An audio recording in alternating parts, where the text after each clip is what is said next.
مائرین ایک سادہ مگر باوقار لڑکی تھی۔ اس کی آنکھوں میں ہمیشہ خواب سجے رہتے تھے، مگر وہ خواب کبھی زبان پر نہیں لاتی۔ اس کے والدین نے اس کا نکاح اپنے قریبی دوست کے بیٹے سلمان سے طے کر دیا۔ سلمان ایک سنجیدہ اور کم گو مزاج لڑکا تھا۔ اس نے کبھی کھل کر اپنی مرضی ظاہر نہیں کی تھی، بس والدین کی رضا میں اپنی رضا سمجھ لی۔ نکاح کے دن مائرین سرخ جوڑے میں ملبوس بیٹھی تھی۔ قاضی صاحب نے جب اس سے پوچھا کہ مائرین بنت اشفاق، کیا آپ کو یہ نکاح قبول ہے؟ اس کی ہلکی سی کانپی، مگر اس نے آہستہ سے کہا، قبول ہے۔ 3 بار قبول ہے کہنے کے بعد وہ سلمان کی شریک حیات بن گئی۔ نکاح کے بعد جب سب مہمان رخصت ہو گئے، سلمان کمرے میں داخل ہوا اور اس کے چہرے پر عجیب سی سنجیدگی تھی۔ مائرین نے نظریں جھکا رکھی تھی، دل میں کئی خواب سجے ہوئے تھے،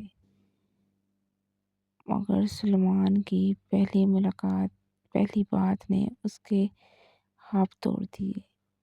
میں نے یہ نکاح اپنی مرضی سے نہیں کیا، میں اس رشتے کو قبول نہیں کرتا۔ یہ الفاظ بجلی بن کر مائرین کے دل پر گرے۔ مگر آپ نے قبول کہا تھا، مائرین کی آواز لرز گئی۔ سلمان نے سرد لہجے میں جواب دیا، وہ صرف والدین کی خوشی کے لیے تھا، میرا دل کہیں اور ہے۔ یہ کہہ کر وہ کمرے سے نکل گیا۔ اس رات مائرین کی آنکھوں سے نیند چھپ گئی۔ سلمان کا ایک قریبی دوست تھا، احمد جانتا تھا کہ سلمان کبھی کسی اور لڑکی کو پسند کرتا تھا، مگر وہ رشتہ ختم ہو چکا تھا۔ احمد نے سلمان سے کہا، اگر وہ لڑکی تمہاری تقدیر میں ہوتی تو تم سے جدا نہ ہوتی۔ مائرین کا کیا قصور ہے؟ سلمان خاموش رہا۔ ادھر مائرین ہر دن خاموشی سے اپنا فرض ادا کرتی رہی۔ اس نے کبھی شکایت نہ کی، نہ آنسو کسی کو دکھائے۔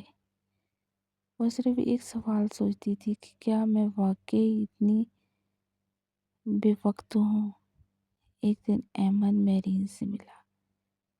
اس نے صاف الفاظ میں کہا، سلمان ضدی ہے، مگر برا نہیں، وہ اپنی ماضی میں پھنسا ہوا ہے، آپ ہمت نہ ہاریے۔ مائرین نے پہلی بار کسی سے دل کی بات کی۔ میں کسی پر زبردستی محبت نہیں تھوپ سکتی، اگر وہ خوش نہیں ہے تو میں آزاد کر دوں گی۔ احمد کو پہلی بار احساس ہوا کہ مائرین کتنی مضبوط ہے۔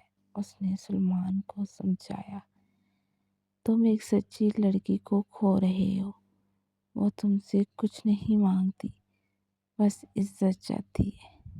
کچھ ہی دن بعد سلمان ایک حادثے کا شکار ہو گیا۔ معمولی چوٹ تھی، مگر وہ کمزور ہو گیا۔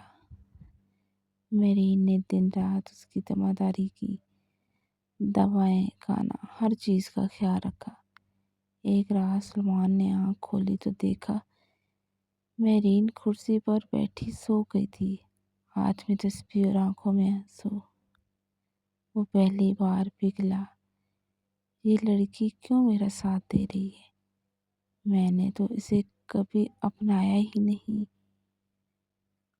سیراب ہونے کے بعد سلمان نے احمد سے کہا، میں غلط تھا، میں نے اسے تکلیف دی۔ احمد مسکرایا، ابھی بھی وقت ہے، محبت زبردستی نہیں ہوتی، مگر احساس سے ضرور جنم لیتی۔ سلمان نے اس رات مائرین سے بات کی کہ میں نے تمہارے ساتھ ناانصافی کی، کیا تم مجھے ایک موقع دو گی؟ مائرین کی آنکھوں میں آنسو آ گئے۔ میں نے کبھی آپ سے نفرت نہیں کی، بس خود کو کم تر سمجھنے لگی تھی۔ سلمان نے پہلی بار دل سے کہا، میں تمہیں قبول کرتا ہوں، صرف لفظوں سے نہیں، دل سے۔ یہ وہ لمحہ تھا جب میرین انکار اقرار میں بدل گیا۔ میرین نے دھیرے سے کہا، محبت صبر سے ملتی ہے اور میں نے صبر کیا تھا۔ سلمان نے اس کا ہاتھ تھام لیا۔ چند ماہ بعد ان دونوں کے درمیان سچی محبت پروان چڑھ گئی تھی۔ سلمان اکثر کہتا، اگر میں اس ضد میں تمہیں کھو دیتا تو شاید زندگی بھر پچھتاتا۔ میرین مسکراتی۔ احمد نے دونوں کو ایک ساتھ خوش دیکھ کر دل میں شکر ادا کیا۔ نکاح کے بعد جو انکار ہوا تھا وہی ان کی محبت کی بنیاد بن گیا، اور میرین نے سیکھا کہ کبھی کبھی خاموش آنسو اور صبر ہی سب بڑی طاقت ہوتے ہیں۔